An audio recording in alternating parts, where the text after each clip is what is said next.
Hello everyone, welcome back on this amazing YouTube channel. आज हमारे पास फंडा है प्रोबेबिलिटी का।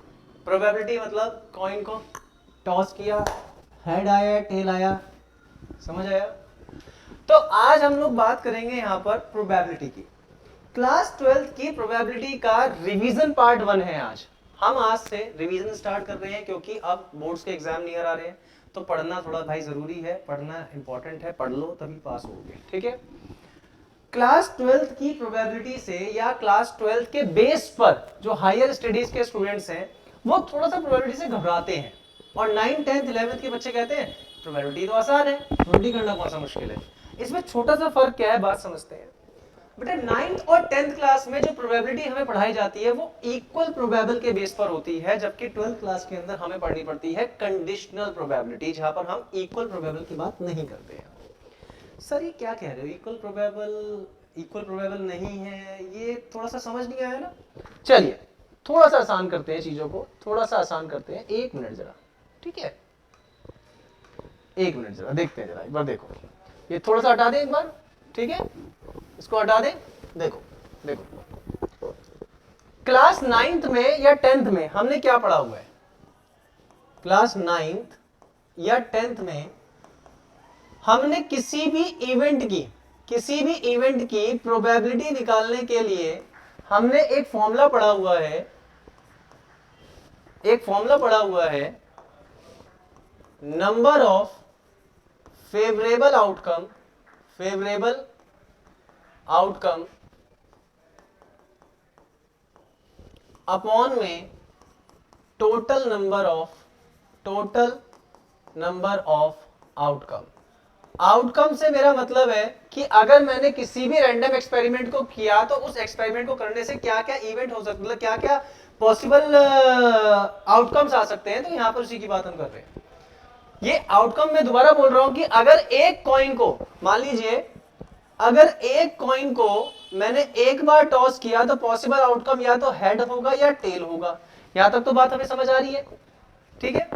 आपने 9th और 10th क्लास में एक बेसिकली एक रूल, एक फॉर्मूला, एक एग्जांपल देखा होगा, इस तरह का एग्जांपल देखा होगा कि मैंने एक कॉइन को 1000 टाइम्स टॉस किया, 1000 टाइम टॉस किया, ठीक है, टॉस किया, ठीक है, हाँ आई एम सॉरी, ठीक है, 1000 टाइम टॉस किया, जिसमें हेड कितनी बार आया? बेटा हेड आया 450 टाइम्स। और टेल कितनी बार आया? बेटा टेल आया हमारे पास 550 टाइम्स। आपको याद होगा ना 9th क्लास में या शायद 10th क्लास में ऐसा ही कुछ एक एग्जांपल है। और हमसे पूछा गया कि जरा बताओ प्रोबेबिलिटी ऑफ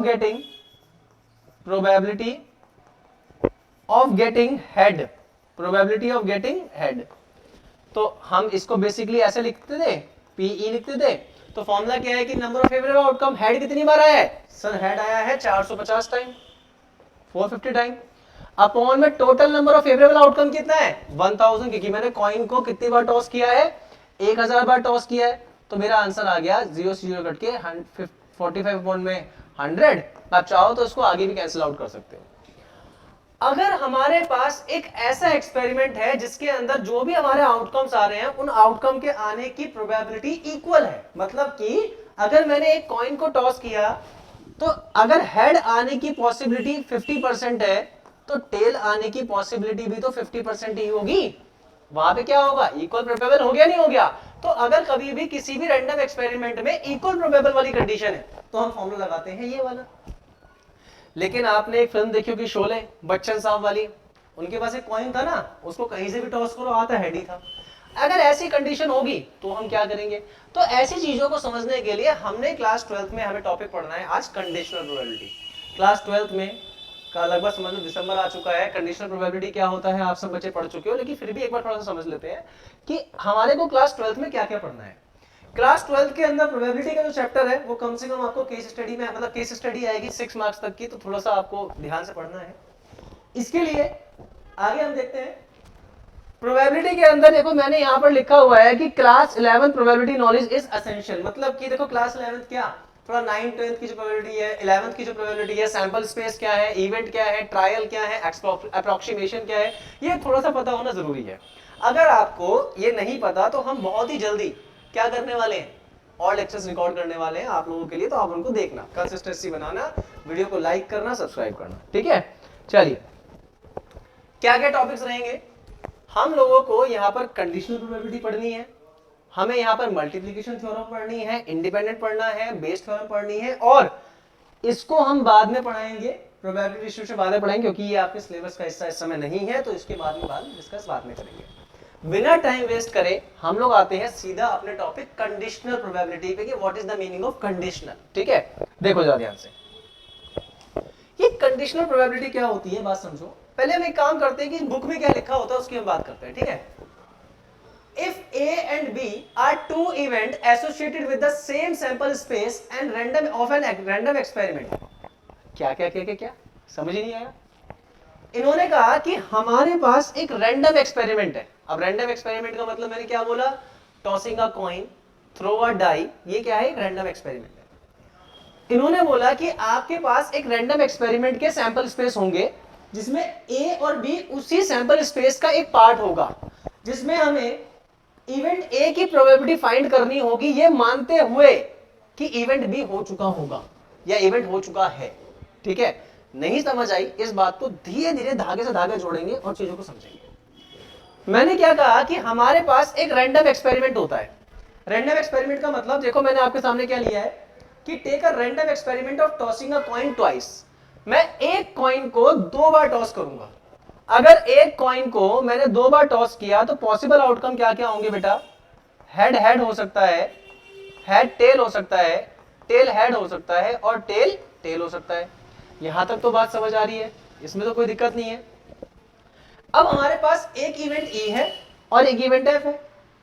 इवेंट ई भी इससे नाता रखता है, इवेंट एफ भी इससे नाता रखता है। तो आपको मेरी बात समझ आ गई कि ए और बी 2 इवेंट होंगे जो कि जुड़े हुए होंगे सैंपल स्पेस के साथ, जुड़े हुए होंगे सैंपल स्पेस के साथ। अब इवेंट ई क्या है, इवेंट ई कह रहा है कि हमें प्रोबेबिलिटी निकालनी है एग्जैक्टली 1 हेड की, कि सिर्फ एक ही बार हेड आया हो। अब अपनी आंखों को बड़ा बड़ा करके देखो, एक बार हेड यहां आ रहा है और एक बार हेड यहां आ रहा है, क्योंकि यहां तो 2 बार हेड आ रहा है, ये तो कंडीशन सेटिस्फाई नहीं हो रही है। तो क्या होगा, क्या होगा देखते हैं एक बार। हमारे पास क्या क्या इवेंट्स होंगे, इवेंट ई में क्या क्या हो जाएंगे भाई, हेड टेल होगा और टेल हेड होगा। यहां तक बात समझ आई या नहीं आई, यस या नो। तो अगर मान लीजिए मुझे इसी वाले इवेंट की प्रोबेबिलिटी फाइंड करनी है, तो कितने इवेंट हैं, 2, टोटल कितने आउटकम है, 4। तो आप इसको 2/4 या 1/2 भी लिख सकते हो। अब इवेंट एफ क्या है, इवेंट एफ हमारे पास है कि हमारे पास प्रोबेबिलिटी निकालनी है एटलीस्ट 1 हेड की, कम से कम एक हेड तो होना चाहिए। अब एटलीस्ट का मतलब होता है कम से कम एक हेड। अगर एक हेड होगा तो चलेगा ही चलेगा, एक से ज्यादा हेड भी चल जाएगा, लेकिन कम से कम एक हेड होना चाहिए। तो एफ के अकॉर्डिंग देखो, हमारे को कम से कम एक हेड तो चाहिए, अगर एक से ज्यादा हेड भी होगा तो भी चल जाएगा। तो देखो एक हेड यहां भी आ रहा है, एक हेड यहां भी आ रहा है, और एक हेड यहां भी आ रहा है। तो क्या क्या हो गया, हेड हेड, हेड टेल और टेल हेड। यहां तक बात समझ आ गई। तो हमारे पास इस वाले इवेंट की प्रोबेबिलिटी हो गई 3/4। तो ये जो प्रोबेबिलिटी हम फाइंड करते थे, ये डायरेक्ट प्रोबेबिलिटी होती थी, ये डायरेक्ट मेथड होता था किसी भी इवेंट की प्रोबेबिलिटी, किसी भी रैंडम एक्सपेरिमेंट में इवेंट की प्रोबेबिलिटी को फाइंड करने के लिए। अब इस बात को चेंज करते हैं, इस बात को चेंज करते हैं कि हमें इवेंट ई की प्रोबेबिलिटी निकालनी है, ये मानते हुए कि एफ ऑलरेडी निकल चुका है, मतलब एफ ऑलरेडी फाइंड आउट हो चुका है। देखो बात समझो, देखो now we will find the conditional probability of event E. इसका मतलब क्या है, मुझे इवेंट ए की कंडीशनल प्रोबेबिलिटी निकालनी है, जिसका मतलब क्या है कि it simply means to find the probability of E. मुझे ई की प्रोबेबिलिटी फाइंड करनी है, मुझे ई की प्रोबेबिलिटी फाइंड करनी है, ये मानते हुए given that event F has already occurred, कि इवेंट एफ ऑलरेडी हो चुका है, हो चुका है मतलब कि अकर्ड है, हो चुका है। जिसके लिए हमारे पास कंडीशनल प्रोबेबिलिटी में एक बड़ा इंपॉर्टेंट फॉर्मूला होगा, P E intersection F upon में पी एफ। पीछे वाले एग्जांपल के बेस पर ही हम देखते हैं, पीछे वाला एग्जांपल क्या था, पीछे वाले एग्जांपल में हमारे पास क्या था, इवेंट ई में आ रहे थे हमारे पास 2 इवेंट एच और टी, और यहां पर आ रहा था टी और एच, ये आ रहा था। इवेंट एफ क्या था, H H S T T H.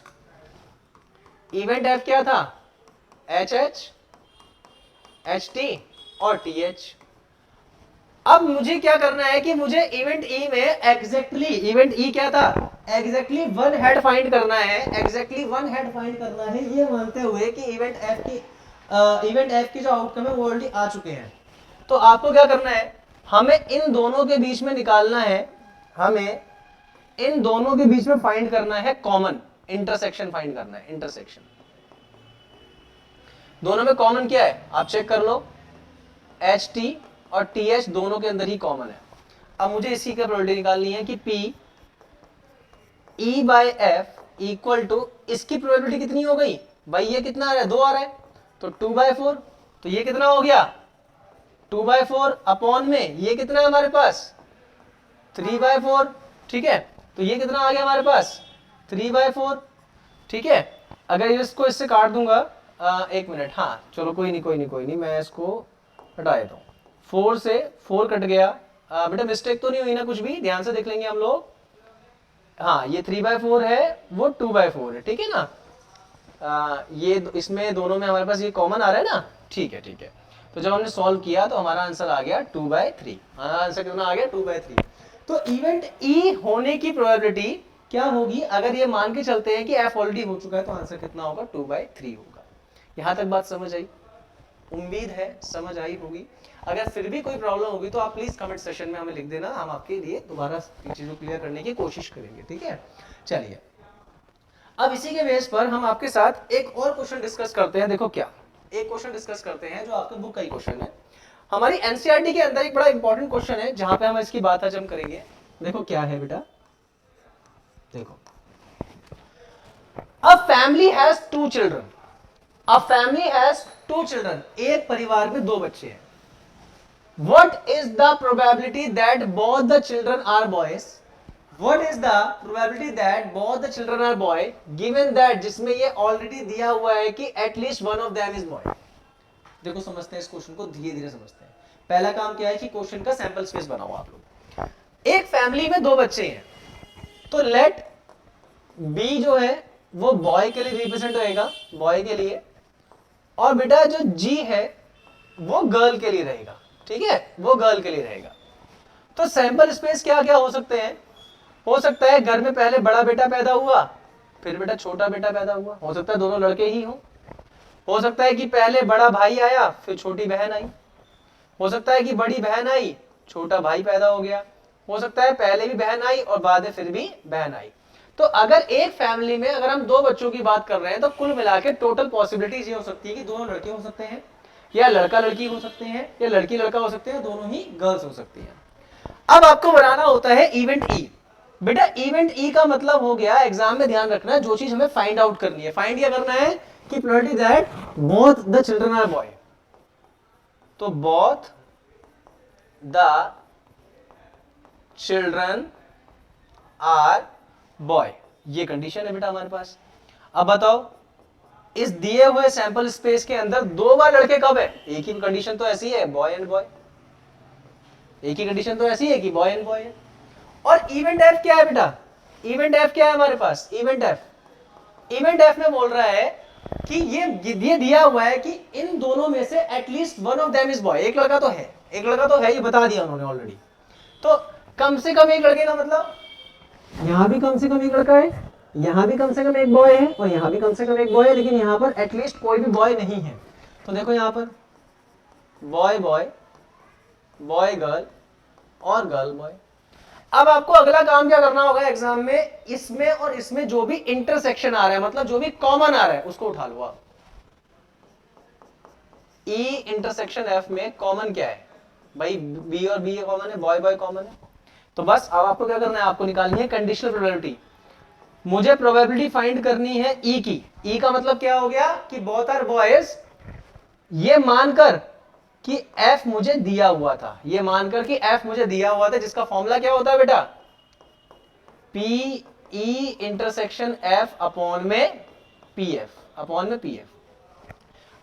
अब इसकी पी ई इंटरसेक्शन एफ की प्रोबेबिलिटी कितनी है, बेटा ये है 1/4। अब चेक कर लो, यहाँ पे 1 दिया हुआ है, टोटल प्रोबेबिलिटी कितनी है 4 है, तो 1/4।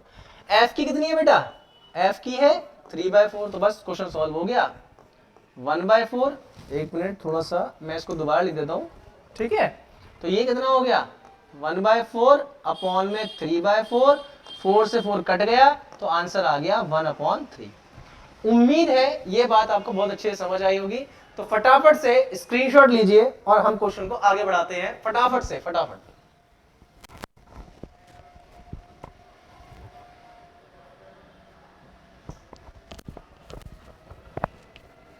चलिए, अब हम, आपने स्क्रीनशॉट ले लिया होगा, अगले क्वेश्चन पे आते हैं। नेक्स्ट क्वेश्चन क्या है, ये सब एग्जाम के लिए इंपॉर्टेंट क्वेश्चन है, ध्यान रखना।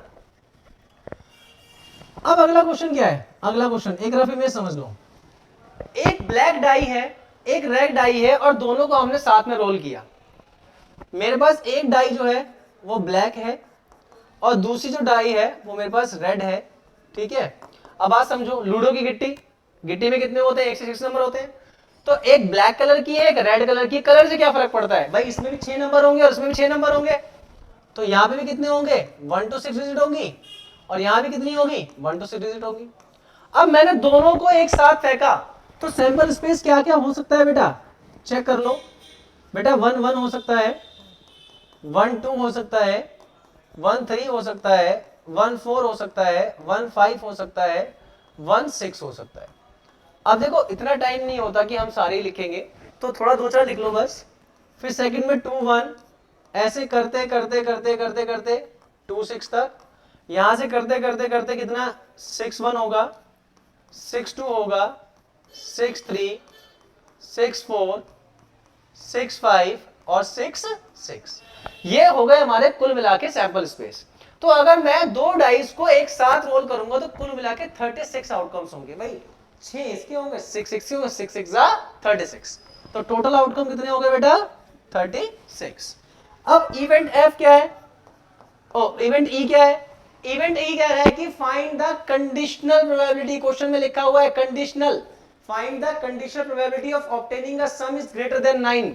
मतलब कि यहां पर जो भी इवेंट आया तो मुझे उन इवेंट्स की प्रोबेबिलिटी निकालनी है जिनका सम क्या है 9 से ग्रेटर देन है। तो मुझे निकालना है, मुझे यहां पर चाहिए सम ग्रेटर देन 9। तो अब ध्यान से देखो क्या क्या हो सकता है, देखो चेक कर लो। इस लाइन में नहीं होगा, इसमें नहीं होगा, सबसे पहले क्या होगा जो 9 से बड़ा है, 4 और 6। पहला नंबर कौन सा होगा 4 और 6। उसके बाद 5 1, 5 2, 5 3, 5 4, 5 5। तो 5 5 जो है वो 9 से बड़ा होगा, 5 6 भी 9 से बड़ा होगा। उसके बाद 6 4, 6 5 और बेटा 6 6। आई होप बात समझ आ गई। तो कुल मिला के ये आउटकम होंगे जिनका, ये वो पॉसिबल आउटकम है जिनका सम 9 से बड़ा है। तो पी ई की प्रोबेबिलिटी कितनी हो गई बेटा, ई की प्रोबेबिलिटी हो गई 1 2 3 4 5 6, 6 अपॉन में 36। अब अगला इवेंट क्या है, अगला इवेंट क्या है, थोड़ा सा यहां से इसको हटा देता हूं, ठीक है, इसको मैं थोड़ा सा हटा देता हूं, ठीक है, इसको मैं यहां से हटा देता हूं, ठीक है। इवेंट एफ क्या है बेटा, इवेंट एफ ये है कि इसमें दिया हुआ था गिवन दैट कि ब्लैक डाई ने हमेशा 5 शो किया। तो यहां पर क्या है, पहले वाला ब्लैक डाई है, दूसरे वाला रेड डाई है। तो black dye shows result in 5। तो कैसे कैसे होगा देखते हैं जरा एक बार। इवेंट एफ में भाई रेड में कुछ भी आता रहे, रेड में कुछ भी आता रहे, लेकिन ब्लैक में कितना आएगा, ब्लैक में 5 ही आएगा। तो देखो यहां पर 5 1, 5 2, 5 3, 5 4, 5 5 और 5 6। तो आप चेक कर लो यहां पे ध्यान से कि सभी ब्लैक डाई में तो 5 ही आ रहा है, रेड में 1 आ रहा है, 2 आ रहा है, 3 आ रहा है, 4 आ रहा है।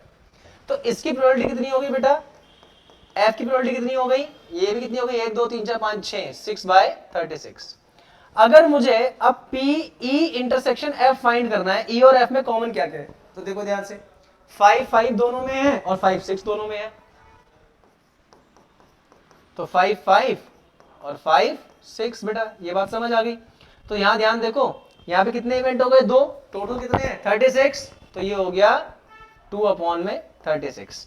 तो मुझे निकालना है, मुझे प्रोबेबिलिटी निकालनी है किसकी? Find the probability that the some is greater than 9। E probability निकालनी है। Consider that F already occurred, F already occurred, formula क्या होगा? P E intersection F upon में पी एफ। अब बेटा सिंपल सी बात है, ये कितना है? ये 2/36 है। पी एफ कितना है? 6/36 है। अब इसको सॉल्व कर लेना, आपका आंसर 1/3 आ जाएगा। तो रिवीजन पार्ट में आज पार्ट 1 पढ़ाया गया है, जिसमें हमने 1-2 क्वेश्चंस को डिस्कस किया है। अब नेक्स्ट वीडियो में हम पार्ट 2 रिकॉर्ड करेंगे, जिसमें हम कंडीशनल प्रोबेबिलिटी के कुछ उन कॉम्प्लिकेशन सिचुएशंस को आपके सामने रखेंगे जो एग्जाम के लिए बहुत रेलेवेंट होंगी। तो फिलहाल आज के लिए इतना ही। Good night, bye bye. अब आपसे मिलते हैं नेक्स्ट वीडियो में। स्टे ट्यून और चैनल को लाइक करिए, शेयर करिए और सब्सक्राइब करिए। Bye bye.